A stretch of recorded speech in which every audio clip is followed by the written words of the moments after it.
हरे कृष्णा, राधे राधे। सभी व्रतों में सबसे ज्यादा महत्वपूर्ण एकादशी का व्रत माना जाता है। एकादशी का नियमित व्रत रखने से मन की चंचलता खत्म होती है, धन और आरोग्यता प्राप्त होती है, मतलब अच्छी हेल्थ। शास्त्रों के अनुसार एकादशी का व्रत करने वाले साधकों को जीवन भर सुख मिलता है और जीवन के बाद मोक्ष मिलता है। पौष मास में शुक्ल पक्ष की एकादशी को पुत्रदा एकादशी कहते हैं। इस दिन भगवान विष्णु की पूजा की जाती है। पौष मास की एकादशी बड़ी ही फलदायी मानी जाती है। इस बार पौष मास के शुक्ल पक्ष की पुत्रदा एकादशी बहुत शुभ संयोगों के साथ आ रही है। इस बार पुत्रदा एकादशी पर वैकुंठ एकादशी का संयोग भी बन रहा है। ऐसे में अपने घर में सुख शांति समृद्धि बढ़ाने के लिए आपको भगवान विष्णु की विशेष पूजा करनी चाहिए। और इसी के साथ इस वीडियो में मैं आपको बताने वाली हूं इस विशेष योग का पूरा फल कैसे पाया जा सकता है। बहुत आसान है, कुछ सिंपल सी बातें बताऊंगी जो आपको करनी है और उसके बाद मैजिक या अपनी लाइफ में चेंज आपको बिल्कुल विजिबल दिखेगा। पहली चीज क्या है, समझो अगर घर में कोई व्यक्ति या आपका पुत्र बीमार है तो पौष पुत्रदा एकादशी के दिन भगवान श्री हरि विष्णु के मंदिर में जाकर गेहूं या चावल अर्पित करने हैं। अब इस अन्न को मंदिर में चढ़ाने के बाद जो भी ब्राह्मण है या मंदिर में कोई भी जो गरीब हो उनको दान कर सकते हो। इससे घर में जितनी भी परेशानियां होती है, प्रॉब्लम्स होती है, उनका अंत होता है। अच्छा, जो अन्न आपको लेना है, मतलब चावल या आटा जो भी आप लोगे, वो कम से कम 1.25 किलो लेना है और अधिक तो अपनी इच्छा के अनुसार आप जितना मर्जी दे सकते हो। अगर आपकी सामर्थ्य हो तो 11 किलो का दान करो और जब भी दान करोगे तो उस पर दक्षिणा जरूर रखना। इसी के साथ भगवान से प्रार्थना करना आपका कि हमारे घर में बीमारियों से दूर रखे, हमारे घर को सुखी परिवार हो और हम सबका अच्छा स्वास्थ्य हो। प्रार्थना करके आप वहां से जाइएगा। ये और अगर यही आशीष आपको कोई भी और देता है तो ये समझो भगवान ने आपकी प्रार्थना स्वीकार कर ली।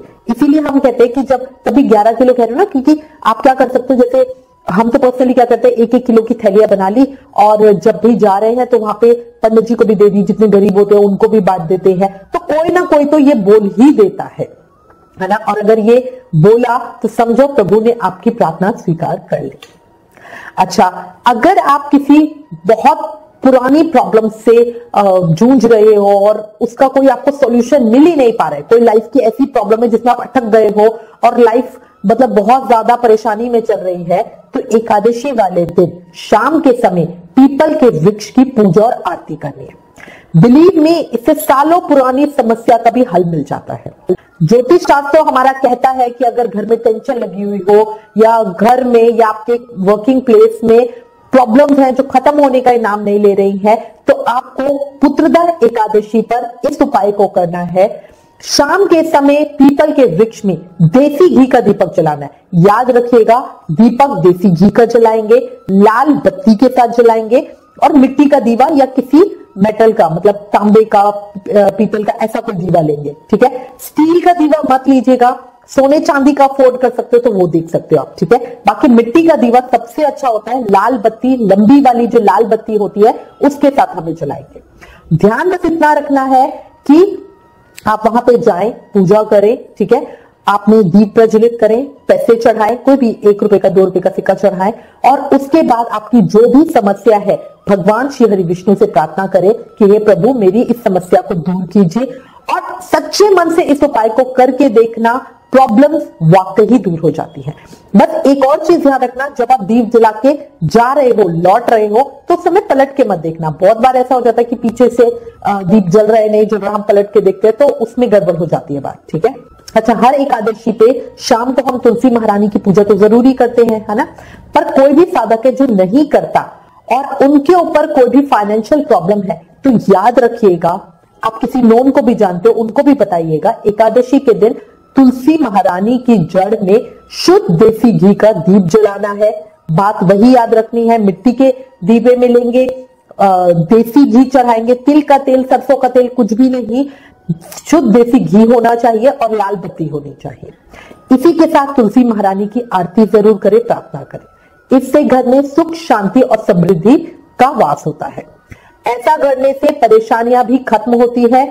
और अगर हमारी बच्चों के साथ हमारे रिलेशंस खराब हो रहे होते हैं ना, तो आप तुलसी महारानी से प्रार्थना कीजिए और उनको बोलिए कि भाई मेरे बच्चों को सद्बुद्धि देना, और देखिएगा बहुत अच्छा रिजल्ट मिलता है। अच्छा, इसके अलावा जो भी मैरिड कपल्स हैं और वो बच्चा चाहते हैं, तो वो पौष पुत्रदा एकादशी के दिन भगवान श्री कृष्ण की पूजा करें, उन्हें लड्डुओं का भोग जरूर लगाएं, साथ ही तुलसी युक्त पंचामृत से उन्हें स्नान करवाएं। आप जो लड्डू हैं वो हम तिल के लड्डू लेते हैं जो मावे में मतलब खोए में बने होते हैं, ठीक है। बूंदी के लड्डू या वो नहीं लेते हैं, और क्योंकि जो तिल के लड्डू होते हैं बाद में प्रसाद में भी बंटते हैं और ये फलाहार में भी खाए जाते हैं। देखो याद रखना, एकादशी वाले दिन ना तो हम खुद अन्न खाते हैं और ना ही किसी को अन्न खिलाते हैं, ठीक है। तो ऐसा नहीं कि आप बूंदी के लड्डू चढ़ा दो और खुद तो खाओ नहीं और दूसरों को बांट दो, तो ऐसा मत करना। प्रसाद भी ऐसा ही रखा करो जो आप खुद भी फलाहार में खा सको, दूसरों में बांट भी सको। भगवान श्री कृष्ण की पूजा करने के बाद उनकी आरती करें और उनसे संतान प्राप्ति के लिए प्रार्थना करें। अच्छा, इसी के साथ आप 40 दिन का संतान गोपाल स्तोत्र का नियम भी ले सकते हो एकादशी से शुरू करते हुए। अच्छा, एक और चीज, जब आप सुबह के टाइम पे पूजा करेंगे तो कोशिश करना खुद भी पीले कपड़े पहनाओ, भगवान को भी पीले वस्त्र पहनाओ, और भगवान विष्णु की पूजा करते हुए पीले फल, पीले फूल, धूप, दीप, अक्षत, पान, सुपारी, है ना, ये जरूर अर्पित करो। अच्छा, इसके अलावा हमारे ज्योतिष शास्त्र में लिखा हुआ है कि अगर आप धन लाभ पाना चाहते हो, आप चाहते हो कि अचानक से आपकी जिंदगी में कहीं से आपको धन का लाभ हो, जो नॉर्मल आ रहा है, सैलरी मिल रही है वो नहीं, उसके अलावा अचानक से लॉटरी मिल गई, किसी ने हमें कोई उधार पुराना ले रखा था वो आके चुका दिया, इस तरह का धन लाभ चाहते हो तो पुत्रदा एकादशी के दिन पीले चंदन या केसर में गुलाब जल मिलाकर इसे माथे पर तिलक के रूप में लगाएं। इसके अलावा दक्षिणावर्ती शंख में कच्चे दूध में केसर डाल के भगवान श्री कृष्ण का अभिषेक करें। कहीं ना कहीं से खबर जरूर मिलती है, कहीं ना कहीं से पैसे जरूर मिलते हैं। लास्ट ईयर जब हमने ये किया था, बिलीव मी, मेरा एक पर्स था जो बहुत पुराना था, बहुत पुराना था, और उसकी जेब में मुझे 1000 रुपए मिले।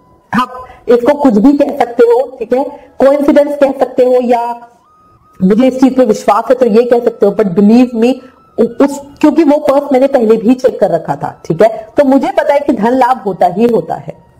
ऐसा करने से घर में सुख शांति भी आती है, और ये बड़ा आसान उपाय है, कोई भी कर सकता है। अच्छा, इसके अलावा एक और बहुत अच्छी चीज बताती हूं, अगर कोई साधक है जिसे नौकरी नहीं मिल रही है, उसके काम में उन्नति नहीं हो रही है, तो वो एकादशी वाले दिन भगवान विष्णु को याद करके स्पेशली उन्हें खीर का भोग लगाए। याद रखना, एकादशी वाले दिन चावल की या समाग के चावल की खीर नहीं बनानी चाहिए। एकादशी वाले दिन मखाने की खीर बनाते हैं, उसमें बढ़िया केसर डाल के उसे पीला करते हैं और उसका भोग लगाते हैं। मैं अपने हर वीडियो में आपको कहती हूँ कि एकादशी वाले दिन बढ़िया मखाने की खीर का भोग जरूर लगाओ। जो भी मेरी पूजा विधि की वीडियो होती है उसमें स्पेशली बताती हूँ। उसका रीजन यही होता है कि इससे हमारी उन्नति के रास्ते खुलते हैं। देखो, लाइफ में हमेशा हर कोई प्रोग्रेस करना चाहता है, आगे बढ़ना चाहता है, तो ये बहुत जरूरी है। बढ़िया पीली मखाने की खीर कैसे बनाते हैं उस वीडियो का लिंक आपको नीचे डिस्क्रिप्शन में मिल जाएगा।